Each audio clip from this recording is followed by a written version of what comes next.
with anyone. I could be with anyone. You're here with me. You're here with me. You could be around with me. You could be with anyone. I could be with anyone. You're here with me. You're here with me. Natalie is sitting there saying that she wants a baby. She's sitting there saying that the best thing that can happen for me is to start a family because I want a family. Today, she wants a family. Yesterday, she wanted a movie career. The day before that, she wanted to be a model. I mean, what does she want to be 2 weeks from now? Astronaut / lawyer / brain surgeon? I mean, she can't make up her mind on what she wants to do. And yet, we find ourselves in a situation where she's constantly trying to encourage people to give her a baby. Like, that's a choice. Like, that's a good decision.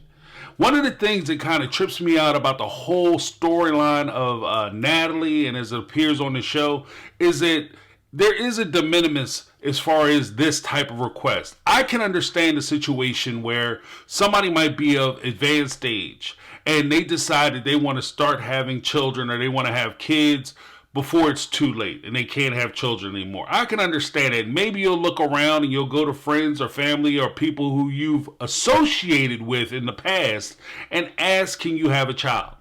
However, in Natalie's case, I'm looking at the people that she has in her life. Michael, who married her, brought her from a different country to here. And he's sitting there saying, like, I want to be with you, Natalie. I love you, Natalie. He marries her, does the whole K-1 visa process. He brings her here. He marries her. He's having a great time for like a week.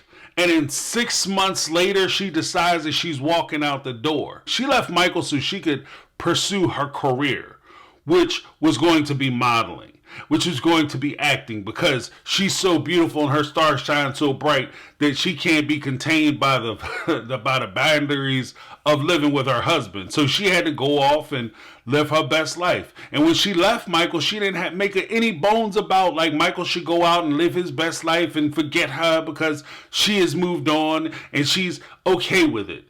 She walked by the man on when they broke up. She walked by the man like she didn't even know who he was. She played the hell out of him. Then we're introduced to a new gentleman by the name of Josh. Now she's sitting there with Josh, and Josh is sitting there pretending like he kind of really digs her, but he's really using her so he can get on the show and maybe so he can clap them cheeks. But at the end of the day, I look at this as a story of two folks. One, you have Michael, the husband, who has been dealing with Natalie. And then he felt something for Natalie. He wanted to be with her. He wanted to marry her. He brought her here to marry her. He married her. Then she left. And he held on to that for a long time. He held on to that for about 2-3 years. He hasn't been with her. So he's held on to that. Then you have Josh. Josh is an opportunist. He's a guy who's using her. But in both cases, my point is this. She came to you asking for a baby. There's no way in the world you should be considering giving this woman a baby. And I take it a step further. If you're a common sense man who has anything going for her, you would immediately stop sleeping with her. Why? Because too many dum-dums get caught up when a woman comes to you who you don't plan on being with and she lets you know that she wants to get pregnant and you keep sleeping with her. That's when she can easily sabotage your situation. Oh, baby, don't worry about it. I'm on birth control. And she hasn't taken a pill in 3 months. Oh, no, baby, don't worry about it. I got some prophylactic right here in the drawer that she done sat there and threw in the microwave or punched holes in. Like, forget all that stuff. Like, you keep taking these chances with these crazy folks. And then my favorite part is you keep messing around with this crazy lady. Then when she gets pregnant and have your baby, you want to sit around and complain about how your baby mama crazy. And it don't make no sense. She'll never let you see the kid. Or she's always trying to take you to court to try to get money about you.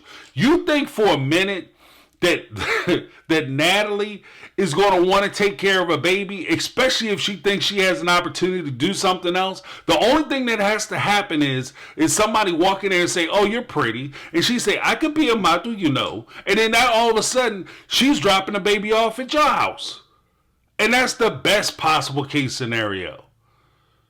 Realistically, she's going to have a baby, then she's going to try to dig your pockets out, fool. And she's still not going to be taking care of the baby. She's too flighty, too here and there. She's too unstable. Like, one minute she wants one thing, she's begging and telling Josh that she wants to be with him, marry him, and have a family with him. Josh turns her down. This dude won't even take her back to his house. And that's the first clue. That lets me know that Josh knows exactly what he's dealing with. You won't even take her to your house or let her meet your kids or let her meet your family because you don't really want to be with her. Stop messing with her then. Because if you knock her ass up, she gonna be all in your world anyway. So stop messing with her. Do yourself a favor. Then you have Michael. Josh don't want that, so she goes to Michael. It's not working out as far as the acting career. The modeling career ain't really working out. Now she's just focused on having a baby. So she, realistically, I think part of her wants to have a baby so she has an excuse as to why she wasn't successful as a model and an actress. She's going to put that on you, "Oh, I couldn't go to auditions and stuff because I had to take care of the baby and it's not fair." And even now, she begged and pled to come here to America. She got here, and now all of a sudden I had to leave my country. I didn't want to do it, and I made all kinds of sacrifices to get here. You think you won't hear that story when she has the baby? That she made all kinds of sacrifices in order to have your baby, and she didn't really want to do it, but she did it for you, and now you have to pay for her and accommodate her because she did this thing for you, even though she asked for it. People got to start thinking. Use your head, bro. Not the little one, the big one, the one with all the blood in it. Like, use that one. And stop using your head as a hat rack. That's my 2. Let me know what you guys think down below. That's my take. I'm James. This has been My Take on Reality, and I'm out. 'Cause I've been living life right like I could just die any minute. Going for a ride down the side. Peace, yeah.